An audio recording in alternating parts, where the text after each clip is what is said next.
Live from Darshan Studios, it's Zinc Comics Exposition with Brian Payne. The British are coming. The British are coming. We're talking about the British invasion today. And I'm not talking about the Beatles or the Stones, but rather Alan Moore and Neil Gaiman. But really, I'm not even talking about them. I'm talking about the British invasion of comics and some of the other people that don't get the limelight as much as Neil and Alan do. Um, Basically, we're going to be looking at a stack of interviews from Amazing Heroes, as usual, and we'll see where that takes us.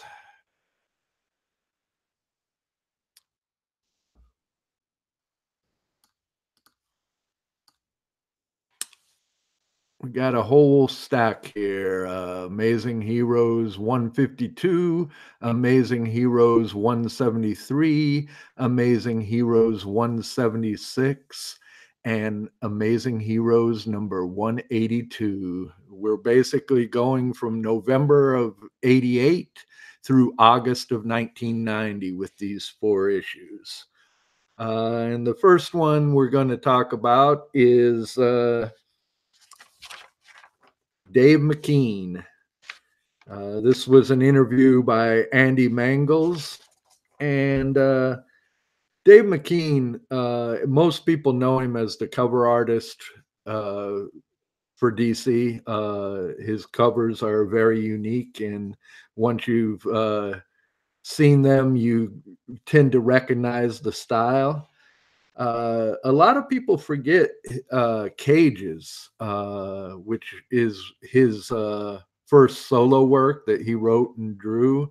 And it's quite different than his covers. It's black and white or monochromatic and has a really great illustration style. And in my mind, is one of the better graphic novels or comic book series, I should say, out there. And it tends to be overlooked for some reason. But Dave McKean basically started out working with Neil Gaiman on Violent Cases. And yeah, that unique style I was talking about in the interview, he says, my style, I use whatever is appropriate to the story. Black Orchid is a very linear, straight ahead story. So the style is storytelling and illustration is much more straight, much more reserved than Violent Cases or even Arkham Asylum. Black Orchid is mostly watercolor and acrylics and washes, and I'm using car sprays a lot, like you spray cars with. I never really got on with airbrush. I hate the things. They jam or anything I can throw at the board, I lose interest in. So car sprays I've used and biros, which I guess are ballpoint pens, and collage and bits and pieces. I do use a lot of washes though in anything. Uh, Violent Cases has a lot of collage and old photographs and ivy leaves and stuff. You paste them on or get them photographed onto acetate, and the other stuff shows through. That sort of thing. I mean, who ever thought that that was comics? You know, you tend to think of a crow quill pen and black ink, but comics, he definitely expanded the palette of comics. And they talk about how he's in often compared to Bill Sinkovich, and I can see the comparison. But I do think they're doing it a little bit differently than one another. Although McKean willingly admits that he was inspired by Bill Sinkovich, and Bill Sinkovich's Elektra, I think, changed the whole game for comics and showed what was possible. And Sinkovich's Stray Toasters took it even one step further, I think. Stray Toasters, again, is another of those uh, comic series that I just don't think gets enough recognition or love. Stray Toasters, for my money, is one of the great works of comic art in the last couple decades, and Sinkovich's masterpiece, as far as I'm concerned, as well. And he continues to talk, McKean continues to talk about how his cover work, which he started out doing the Hellblazer covers, not Hellraiser, and then went on to do the Sandman series. And he said he felt like he covered a lot of ground with the Hellblazer covers, but with the Sandman covers, he wanted to do something a bit different, a more cohesive series. He wanted it to be a series of portraits because each of the Sandman comics features a different character. So he's doing a series of portraits or half shots, down the edges. He's doing shelving. He actually built wooden shelves, and they'll be up the side. I'll be stacking them with little bits and odd trinkets that have something to do with the story. And then in number 4 or 5, there's a Demon in Hell story. So he's doing a painting of demons in reds and oranges, and then he's going to stack the shelving around it and burn it so that it's charred. And he'll take a picture of that, and that will be the cover. Again, that's a lot of work for a comic book cover, but if you've seen them, it definitely pays off in the end. Now, all these British guys, they came over um, around the same time. Alan Moore kind of opened the way, and then they started getting British talent. And Dave McKean came with this kind of in the second wave with Neil Gaiman. But one thing I've noticed in reading these interviews with these Brits is they all seem to have a dislike of superheroes, or at least a sense of humor about superheroes, which is probably a good thing. Most of the superheroes I like are like Megaton Man or Madman, which are definitely Flaming Carrot. They're all kind of humorous and kind of taking the superhero genre in a different direction. But I always thought that was, I found in each one of these issues, I noticed that almost every one of these people being interviewed mentioned superheroes and more or less said the same thing, that they just weren't interested in them, or that they have a different take on what superheroes are. And he says Dave McKean says he really enjoys working for DC, but that he's not a great superhero fan, and he's basically going to treat the comics like the film industry, where he works up a story or script and samples and a few sketches and ideas and the approach and designs, and package it all together and mail it off to whoever and see who bites. And it's ironic that he mentions the film industry, because he goes on to, I think he wrote, directed, and did the art direction for the movie Mere Mask. He could have collaborated with somebody, but I do think Mere Mask, the movie, is pretty much his baby. And if you haven't seen it, it's worth tracking down. Another artist that came over from England is David Gibbons. And I always found it interesting that after Watchmen and Elektra, Alan Moore and Frank Miller pretty much switched partners. Big Numbers is Bill Sienkiewicz and Alan Moore. Give Me Liberty is Frank Miller and Dave Gibbons. So they basically got the artists from the other series to do their new thing. And Big Numbers, unfortunately, was never completed. And really, I think Sienkiewicz left after the second issue. And I think he even had Al Columbia, or is it Al Columbia?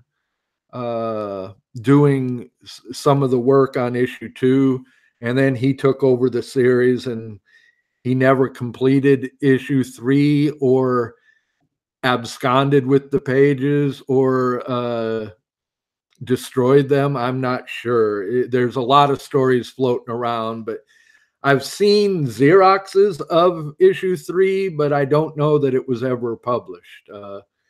But now Give Me Liberty, that was the Martha Washington books, and the first of that series. And that went on to continue to Martha Washington in Space, Martha Washington Goes to War. I'm not sure how many, but Give Me Liberty was the opening. And I read somewhere that at first it was kind of more Watchmen-like, but halfway through or in the getting it ready, Dave Gibbons basically told Frank he did that. He didn't want to do it again. So Frank kind of rewrote it more as an adventure comic and added more humor and fun to it. If you can call Give Me Liberty fun. I mean, it is about a post-apocalyptic bebop, more or less. But I thought that was interesting too, that basically Frank wanted Gibbons so badly that he worked with them, so it was a true collaboration rather than here's the script, now go draw it. Gibbons mentions in this interview that he always loved the notion of the comics medium as a way to tell stories. As a medium, it's limitless. And I think that's true. And all these guys are proving that I'm talking about today, prove that with the projects we're discussing. I mean, those covers of Dave McKean were totally unique at the time. Nowadays, it's not so unusual to see that kind of thing, but those were definitely the first covers I ever saw like that. And it does harken back to some of Sienkiewicz's work, but I think it's unique and uniquely McKean's too. He has his own take on that kind of style. And Gibbons says that he thinks that Watchmen was the last word on superheroes, and that the notion of doing superheroes for their own sake no longer appeals to him. So once again, he's echoing what McKean said, that, okay, we're going to draw these superheroes to get our foot in the door, but we have other ideas, because all these guys come from, not McKean, but most of the people that we think of as British invasion cartoonists started out in 2000 AD. The British comic magazine, I believe it comes out weekly. I've never actually seen an issue, but I know I've seen several of the strips, and British comics just have a different look than American comics. And a lot of times they're black and white, not so much anymore, but back then especially they were. And they just are, I mean, the panels are so dense. There's so much going on. It's like old Mad Magazine or something. There's little stuff going on in the background that you really got to pay attention to. But he describes Give Me Liberty as a panorama of Americana, and that the thrust of the book is bleak, but it's something that people will have a smile about. Uh, One thing that isn't an issue in the book is race, he says. We knew we wanted to tell a story and needed a character that came from the lowly strata of society. The fact that the most economically disadvantaged section of American society are Black people, and within the group, women are the most underprivileged, it would seem an appropriate use of the character. So Martha Washington is indeed a Black woman, and a strong Black woman at that. One of the great science fiction characters. If you can call Give Me Liberty science fiction, and I think you can. Now, another person that always comes up when you're talking about the British invasion and comics is Grant Morrison. I know a lot of people who love Grant Morrison, but to be honest, I haven't read a lot of his stuff. I think Multiversity is the main thing I ever read by him, a few short stories here and there, but not a lot of, like, I never read Animal Man or Doom Patrol, which is what he's famous for. But he and Alan Moore are often like two sides of the same coin and talked about in the same breath. And I think they have kind of a rivalry, and I don't know if it's a sibling rivalry because they're both British or because they're kind of staking out the same claim. They're both supposedly practicing magicians too. So I guess it's going to be like that old movie with Boris Karloff and Peter Lorre, where they have the magician battle. Young Jack Nicholson is in it. I forget the name of the movie. It's The Terror, or is it the one that's filmed at the same time as The Terror? Anyway, it's an interesting movie. And whenever I think of Grant Morrison and Alan Moore, I always think of that movie, that they should do a remake of that. And Grant blames Alan Moore for the British invasion of comics. He did so well that DC went to England to try and find more like him, and they definitely did, because there for a while, all those Vertigo books by Karen Berger were pretty much British based. They had British artists, British writers, and pretty much 90% of them came from 2000 AD magazine. So I wonder what the 2000 AD magazine editors thought when all these people were going to America. And again, Alan Moore, Grant Morrison, I should say. See, I get them confused. Once again, talks about superheroes, and he says, any Ace the Bat Hound story is so much more interesting than Dark Knight. I don't know if I agree with that, but he says it's okay to bring this new maturity to comics, but you could take it to a certain extent and the logic disintegrates. A person can't fly. So what's the point of saying, well, this is the scientific way which he could? Because he just can't. If you insist on taking it literally, then it becomes really boring. So, and he says there was a time in the late 60s when there were piles of really peculiar comics being written.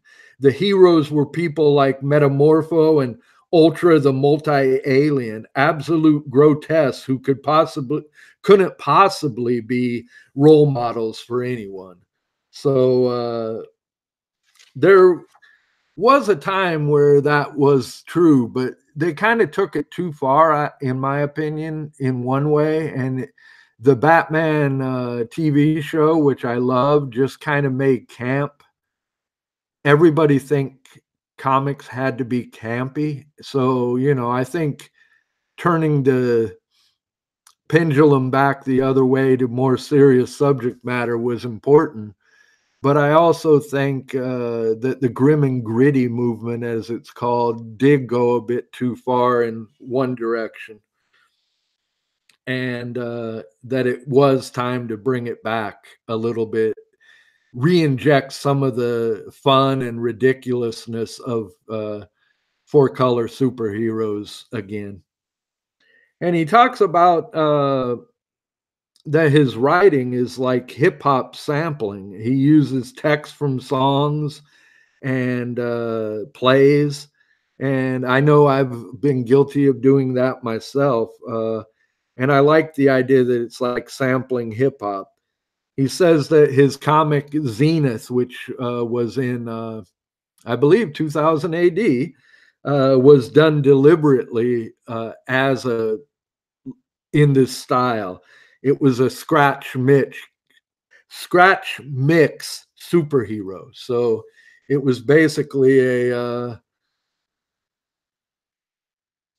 sampled superhero, and with a little bit of this and that to come up with something new.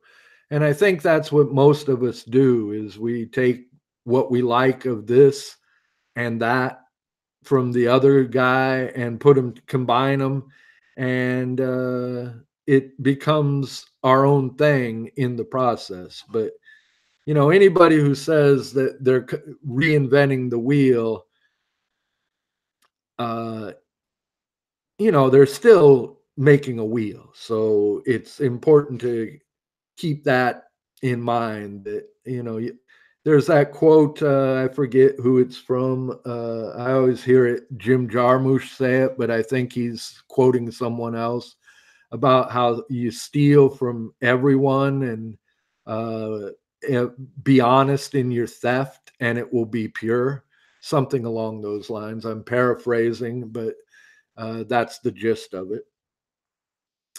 Now, finally, we come to Pat Mills. Pat Mills is the person who, one of the three people that helped get start 2001 AD magazine in Britain. He was a chief writer and one of the main editors and the driving force behind it for years. I don't think he is now, but he could still be. I don't know. But he was with the magazine for a long time, got it off the ground, helped create a lot of the characters that we know. There's a great documentary called Future Shock about 2000 AD, and he's in it a lot. And so if you haven't seen that, and are at all interested in British comics, it's a really good documentary, and everybody kind of is in it. Dave Gibbons is in it. Grant Morrison is in it. Neil Gaiman, I believe, is in it. Not sure they got Alan Moore, but they definitely mention him. So, but yeah, Future Shock, the early days of 2000 AD, I think it's called, something like that. I think it was on Hulu last time I saw it. Might be Amazon Prime, though. Worth looking for, though, if you're into comic documentaries. One of the better ones I've seen in recent years. So Mills is talking here, and he talks once again. It's a repeating theme with these guys. He says, it wasn't the case of not wanting to work for America so much as not wanting to work on superhero comics. So every one of these people have pretty much said more or less that. And the only comic I really read by Pat Mills. I know I've read a few short stories, but I never really read Judge Dredd or anything. But the comic on the far right there, you see Fear and Loathing, that's martial law. And that comic I did read, or at least the first epic 6-issue series. And he Pat Mills decided to do that character. It was created by the artist Kevin O'Neill, who also does the League of Extraordinary Gentlemen comics with Alan Moore. But this was earlier on, and I guess he had come up with that character. And Patrick Mills said, let's make him a superhero hunter. Because he didn't want to write a superhero, but the guy looked like a superhero with the mask and costume. So they made him a superhero hunter, and that gave him an outlet for his dislike of superheroes. Uh, and he says in this interview that superheroes tend to reinforce right-wing values. Inevitably, they're on the side of American imperialism, and their values are anti-women, pro-power, and pro-American aggression. You've got superheroes interfering in the affairs of other countries. They also reinforce America's persecution complex, that it's okay for terrorists to blow up American planes, or it's not okay for that to happen, but it's okay for America to have an aggressive foreign policy towards the third world. And I've heard Rick Vitch talk about that similar concept was what he was investigating with Max Immortal series, the fascist underpinnings of the superhero.